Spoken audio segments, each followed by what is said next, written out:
इस समय पश्चिमी एशिया के हालत चिंताजनक है। মধ্যপ্রাচ্যের যুদ্ধের আজ এসে পড়েছে ভারতে। পশ্চিম এশিয়ার যুদ্ধের জেরে তালা পড়েছে তৈল ধমনী হরমুজে। এই পরিস্থিতিতে দেশের জ্বালানি নিরাপত্তা নিয়ে দেশবাসীকে আশ্বস্ত করলেন প্রধানমন্ত্রী নরেন্দ্র মোদী। সোমবার সংসদে দাঁড়িয়ে তিনি জানান, ভারতের প্রয়োজনের জ্বালানি, তেল, গ্যাস ও সারের বড় বাণিজ্য হরমুজ থেকেই হয়। যুদ্ধের জেরে সেই হরমুজ এখন ঝুঁকিপূর্ণ। তবে প্রতিকূল পরিস্থিতিতেও যাতে দেশে তেল ও গ্যাসের যোগানের কোনো ঘাটতি না হয়, তার জন্য সব রকম চেষ্টা চালাচ্ছে কেন্দ্র। ভারতের অর্থনীতির চাকাকে সচল রাখতে জ্বালানি যে এক অপরিহার্য স্তম্ভ, সে কথা মনে করিয়ে দিয়ে প্রধানমন্ত্রী জানান, আরও দুনিয়ার দেশগুলির সঙ্গে ভারত নিরন্তর যোগাযোগ বজায় রাখছে। इस समय पश्चिमी एशिया के हालत चिंताजनक है। संकट को 3 सप्ताह से ज्यादा हो रहा है। इसका पूरे विश्व की अर्थव्यवस्था पर, लोगों के जीवन पर बहुत ही विपरीत असर हो रहा है। पूरी दुनिया इस संकट के जल्द से जल्द समाधान के लिए सभी पक्षों से आग्रह भी कर रही है। भारत के सामने भी इस युद्ध ने अप्रत्याशित चुनौतियां खड़ी कर दी हैं। ये चुनौतियां आर्थिक भी हैं, नेशनल सिक्योरिटी से जुड़ी भी हैं।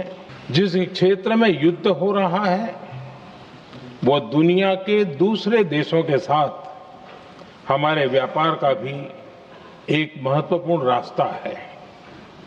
विशेष रूप से कच्चे तेल और गैस की हमारी जरूरतों का एक बड़ा हिस्सा यही क्षेत्र पूरा करता है। भारत में बड़ी मात्रा में कच्चा तेल, गैस और फर्टिलाइजर जैसी अनेक जरूरी चीजें हॉर्मुज स्ट्रेट के रास्ते से आती हैं। युद्ध के बाद से ही हॉर्मुज स्ट्रेट में जहाजों का आना जाना बहुत चुनौतीपूर्ण हो गया है।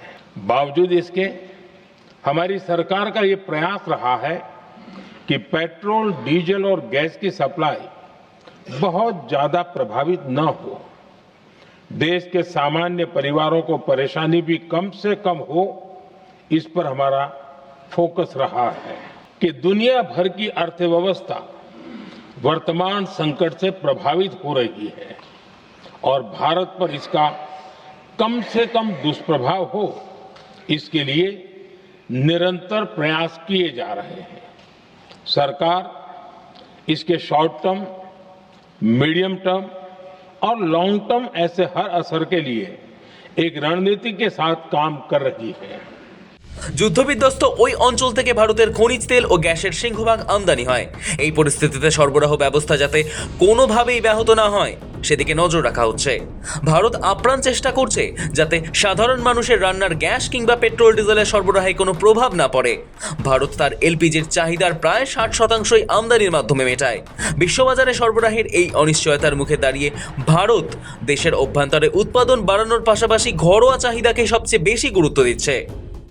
देश अपनी जरूरत की 60% एलपीजी आयात करता है। इसकी सप्लाई में अनिश्चितता के कारण सरकार ने एलपीजी के डोमेस्टिक उपयोग को, एलपीजी के देश में ही उत्पादन को भी बढ़ाया जा रहा है। पेट्रोल, डीजल की सप्लाई पूरे देश में सुचारू रूप से होती रहे, इस पर भी लगातार काम किया गया है। आज भारत के पास 53 लाख मीट्रिक टन से अधिक का स्ट्रेटेजिक पेट्रोलियम रिजर्व है और 65 लाख मीट्रिक टन से अधिक के रिजर्व की व्यवस्था पर देश काम कर रहा है। হরমুজ প্রণালীতে আটকে পড়া ভারতীয় জাহাজগুলির প্রসঙ্গ উঠে আসে মোদির বক্তব্যে। প্রধানমন্ত্রী জানান, ওই পথে আটকে থাকা বেশ কিছু জাহাজকে সুরক্ষিতভাবে দেশে ফিরিয়ে আনা সম্ভব হয়েছে। যুদ্ধের প্রভাব মোকাবিলায় সরকার সমস্ত পক্ষের সঙ্গে আলোচনা চালাচ্ছে এবং ক্ষতিগ্রস্তদের প্রয়োজনীয় সহায়তা দেওয়া হচ্ছে। প্রধানমন্ত্রীর কথায়, ভারতের মূল লক্ষ্য হল সাধারণ মধ্যবিত্ত পরিবারের সমস্যা কমানো। পেট্রোল ও ডিজেলের যোগান স্বাভাবিক রাখতে কেন্দ্র প্রতি মুহূর্তে কাজ করছে। कि तेल हो, गैस हो, फर्टिलाइजर हो, ऐसे हर जरूरी सामान से जुड़े जहाज भारत तक सुरक्षित पहुंचे। बीते दिनों हॉर्मुज स्ट्रेट में फंसे हमारे कई जहाज भारत आए भी हैं। মোদি জানান যুদ্ধ পরিস্থিতিতে যা যা প্রয়োজনীয় পদক্ষেপ করার সবটা করা হচ্ছে। মধ্যপ্রাচ্যের দেশগুলিতে ভারতের সমস্ত মিশন ভারতীয়দের সাহায্যের জন্য যাবতীয় পদক্ষেপ করছে। চালু হয়েছে 24 ঘন্টার হেল্পলাইন। এখনো পর্যন্ত 3,75,000-এরও বেশি ভারতীয়কে ফেরানো হয়েছে। শুধু ইরান থেকেই 1,000-এরও বেশি ভারতীয়কে ফেরানো হয়েছে। সরকার সংবেদনশীল, সতর্ক ও সব রকম সাহায্যের জন্য প্রস্তুত।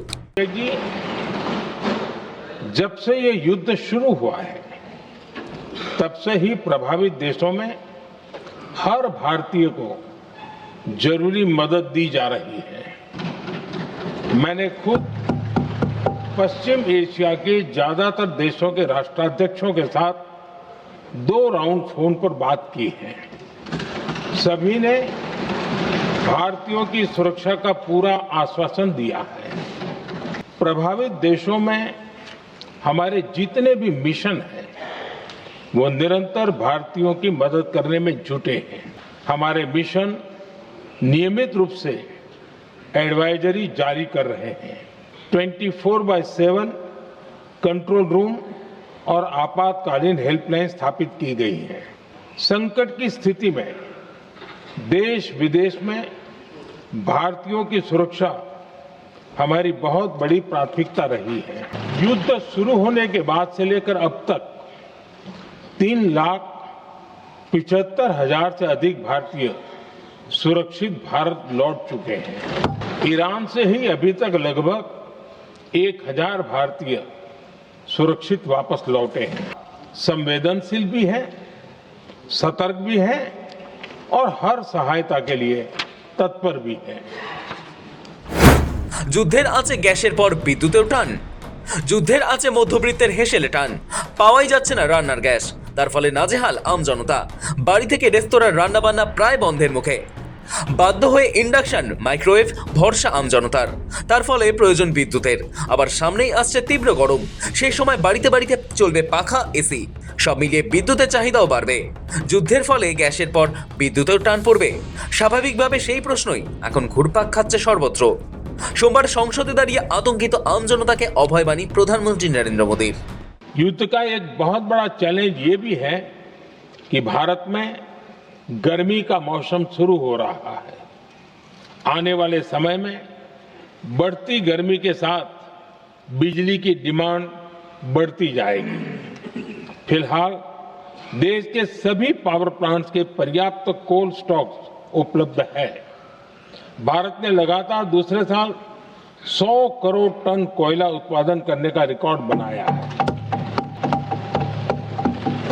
पावर जनरेशन से लेकर पावर सप्लाई तक के हमारे सभी सिस्टम की निरंतर मॉनिटरिंग भी की जा रही है। কৃষকদের আতঙ্কের কোনো কারণ নেই। পশ্চিম এশিয়ার যুদ্ধের জেরে জ্বালানি সংকটের মুখে পড়েছে ভারত, পাশাপাশি ক্ষতিগ্রস্ত কৃষিক্ষেত্র। যেহেতু হরমুজ অবরুদ্ধ থাকায় জ্বালানির পাশাপাশি সার আমদানি ও উৎপাদন প্রভাবিত হচ্ছে। সোমবার সংসদে বক্তব্য একথাই বলেন প্রধানমন্ত্রী নরেন্দ্র মোদী। তবে এই পরিস্থিতিতে সব রকম ভাবে কৃষকদের পাশে আছে সরকার, আশ্বাস দিলেন তিনি। এছাড়াও সংকট মোকাবিলায় একগুচ্ছ পদক্ষেপের কথাও জানান মোদী। एक बड़ा सवाल ये है कि युद्ध का खेती पर क्या प्रभाव होगा। देश के किसानों ने हमारे अन्न के भंडार भर रखे हैं, इसलिए भारत के पास पर्याप्त खाद्यान्न है। हमारा ये भी प्रयास है कि खरीफ सीजन की ठीक से बुआई हो सके।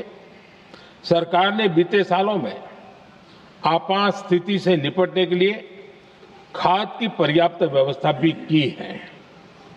अतीत में भी हमारी सरकार ने दुनिया के संकटों का बोझ किसानों पर नहीं पड़ने दिया था। मैं सदन के माध्यम से देश के किसानों को विश्वास दिलाता हूं कि सरकार किसानों की हर संभव मदद करती रहेगी। ইরানকে বন্ধু বলে বার্তা মোদীর। সোমবার সংসদে দাঁড়িয়ে প্রধানমন্ত্রী নরেন্দ্র মোদীর বিশেষ বার্তা দিলেন বন্ধু ইরানকে। তিনি জানিয়েছেন হরমুজ প্রণালীতে বাণিজ্যিক জাহাজগুলির ওপর হামলা মেনে নেওয়া হবে না। একই সঙ্গে আমেরিকার যুদ্ধ গর্জন নিয়েও তিনি বিশেষ বার্তা দিয়েছেন। भारत की भूमिका स्पष्ट है। शुरुआत से ही हमने इस संघर्ष को लेकर अपनी गहरी चिंता व्यक्त की है।